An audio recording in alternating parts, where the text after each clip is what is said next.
আসসালামু আলাইকুম। আপনাকে আপনার কর্মফল ভোগ করতে হবে। আপনি যে কর্ম করবেন সেটার ফল আপনাকে ভোগ করতে হবে, সেটা ভালো এবং খারাপ। এটা কথা আছে না, আপনি বাঁশ লাগাবেন একটা, আপনার 5 বছর পরে সেটা বাঁশ জার হবে।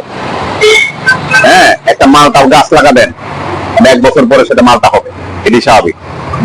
আপনি যা করবেন আপনাকে সেটা ভোগ করতে হবে, বিকল্প কিন্তু কিছু নাই। আমার এখানে আমার অফিসে 2017-18 দিকে একটা ছেলে চাকরি করতো। হ্যাঁ, নামটা বলছি না, চিনবে। আমার অফিসে মার্কেটিং ম্যানেজার ছিল। ভালো পজিশন, ভালো শিক্ষিত ছেলে, মানে প্রাইভেট ইউনিভার্সিটি থেকে এমবিএ করা, বিবিএ এমবিএ করা, ম্যানেজমেন্টে মাস্টার্স করা। তার অফিসে আমার চাকরি দিয়েছিলাম, তার মার্কেটিং ম্যানেজার হিসেবে সে ছিল। তখন তার বেতন ছিল, তখন যখন ডলারের দাম ছিল আপনার 80 টাকা, 78 টাকা 80 টাকা ডলারের দাম ছিল। তখন সে মার্কেটিং ম্যানেজার ছিল, তখন তার বেতন ছিল 25,000 টাকা, তখন যা এখন 1 লাখ টাকা সমান। তো সাধারণত তার কাজ ছিল মার্কেটিং দেখাশোনা করা, মার্কেটিং এর টিমে যারা ছিল এটা তার দেখাশোনা করা। আমার প্রায় 20 জন টিম ছিল, ওটাকে সে দেখাশোনা করতে। তো 3-4 মাস চাকরি করার পরে শুনছি যে সে বলছে যে স্যার আমার পায়ের যে সমস্যা, হ্যাঁ পায়ের যে সমস্যাটা বুঝেন, যাদের পায়খানা রাস্তায় সমস্যা হয়, এটা যার হয় সে জানে যে এটা যন্ত্রণা কতটুকু, কষ্ট কতটুকু। তো আমি সে সুস্থ, দেখতে কিন্তু খুব সুস্থ, ফিটফাট একদম, বডিতে কোনো সমস্যা নাই, সব ওকে, কোনো সমস্যা নাই।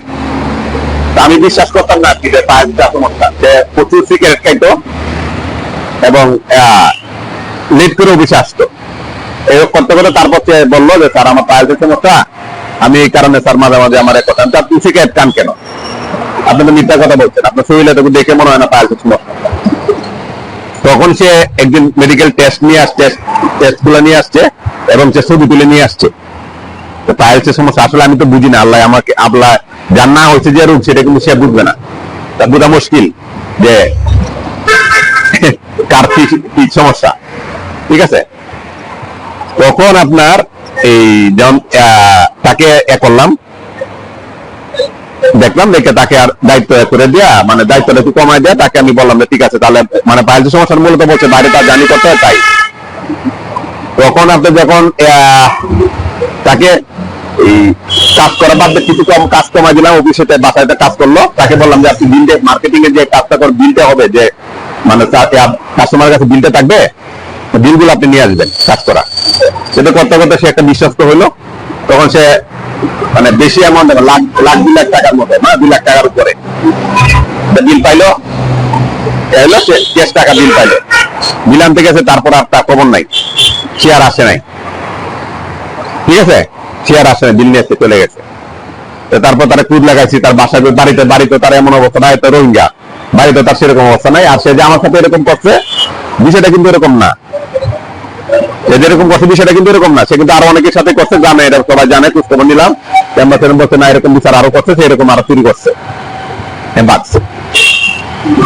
তার সাথে ভাগ্যের কি খেলা, সকালবেলা তার সাথে এখানে দেখা, তার ভাগ্যের কি খেলা, সকালবেলা এখানে দেখা। ঠিক আছে, সে এক সাইড অবশ, ঠিক আছে, একটা পা টোটালি অবশ, তার একটা পা কাজ করে না, হুইল চেয়ারে করে, হুইল চেয়ার বলতে ওটা না, যে আপনার হাতের নিচে 2টা রাডি দেয়া, এটা কি বলে আমি যাই না, দেখে আমি গাড়িতে আসছি, আমি দেখে চিনলাম, পরে বললাম কি ব্যাপার, কেমন আছে, ওই সেই স্যার মানে চিনছি, আমাকে চিনছে, আবার বাদ পারে নদী পড়ছে, আমাকে চিনছে। ও বলতে স্যার এই কি অবস্থা তোমার, এসে তার অ্যাক্সিডেন্ট করে নাকি তার তার একটা পা চলে গেছে, অ্যাক্সিডেন্টে তার একটা পা চলে গেছে। তাকে আমি কি বলবো বলেন, তাকে আমার কিছু বলার নাই। তখন আমি তাকে বললাম যে তুমি তো আসলে দেখতে ভালো, কথাবার্তা ভালো, তুমি যে কাজগুলো করো, যে কাজগুলো করতে হয়, এখনো কি সেই কাজগুলো করো? স্যার এখন তো তার সুযোগ নাই স্যার। আমি সুযোগ পেলে তাহলে করবা। আমি তোমায় দেখো, তুমি যেভাবে চলছো, জীবন যেভাবে চলছে, সবার জীবন কিন্তু চলছে, যে হালাল ভাবে চলে তার জীবন ভালো চলছে, যার জীবন চলে না, যার জীবন করে না, তার জীবন কিন্তু ভালোভাবে চলছে না। তুমি নিয়ে দেখো, তুমি যে কাজটা আমার সাথে করছিলে, আমার যে কষ্ট দিচ্ছিল, আমি তখন আমার 2 লাখ টাকা 2,11,000 টাকা, তখন 2 লাখ টাকা, এখন 20 লাখ টাকার সমান তুমি নিয়ে চলে গেছিলা। এখন কি হলো? আমি কিন্তু ঠিকই আছি, আমি কিন্তু আল্লাহ বাঁচায় রাখছি, আমি কিন্তু না খাই আছি না। তো না আসার আগে থেকে আপনি স্মার্ট হয়েছেন, আগে থেকে আপনার দেখে মনে হচ্ছে স্যার আপনি হয়েছেন না। আমি বলছি যে আমি ব্যবসা করে আমার তোমাকে বিশ্বাস করে দিয়েছিলাম, আমি কিন্তু তোমাকে বিল আনতে পাঠাইছি। একটা মানুষকে বিল আনতে কতটুকু বিশ্বাস করলে মানুষ এই কাজটা করে, তখন এই কাজটা করছিলাম। যে তুমি কি করছিলা? তুমি বিশ্বাসের মধ্যে না রাখলে আল্লাহ কিন্তু রাখছে। আমি কিন্তু মনে করো তুমি যে পায়ের এই অবস্থাটা আমার খারাপ লাগতেছে, আমার তোমার যে ইয়াটার জন্য পাড়ার জন্য আমার খারাপ লাগতেছে, কিন্তু ওরকম ভাবে খারাপ লাগতেছে না। যে একটা আছে না মানসিক ভাবে কষ্ট, সেটা কিন্তু আমার খারাপ লাগতেছে। তুমি 2 লাখ টাকা নিয়ে গেছিলে, 11,000 টাকা নিয়ে গেছিলা, ওই যে কষ্টটা পাইছিলাম তোমার যখন পাটা নাই, এটার জন্য আমি এতটুকু কষ্ট পাচ্ছি না। কারণ কি, তুমি ওই কষ্টটাকে দিছিলা, আমি এতদিন পর আমি পুষে রাখছি কষ্টটা। আজকে দেখার পরে তোমার পা নাই, এটা দেখে কিন্তু আমার সেই কষ্ট লাগতেছে না যে আল্লাহ তোমার এটা এখন কেন করলো। ওর আমি একটা চলে আসলাম, তার সাথে আমি সেরকম কথা বাড়াইনি, তার আমার মাফ করে দিয়ে না। আমি তো মাফ সবসময় চাইলে হয় না। তুমি যে আমি টাকাটা নিয়ে গেছিলে, ঈদের আগে তুমি টাকাটা নিয়ে চলে গেছিলা, ঠিক কুরবানি ছিল, কর্মচারী বেতন দিব, আমি কুরবানি দিব, তখন সে টাকা নিয়ে চলে গেছিল।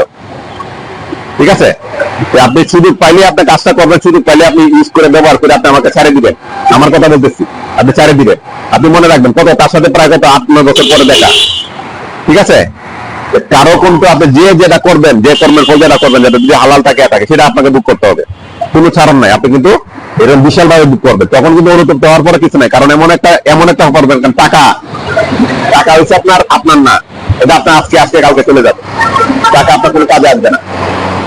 ঠিক আছে, সবসময় বিষয়টা এরকম থাকবেন। হ্যাঁ, পুলিশ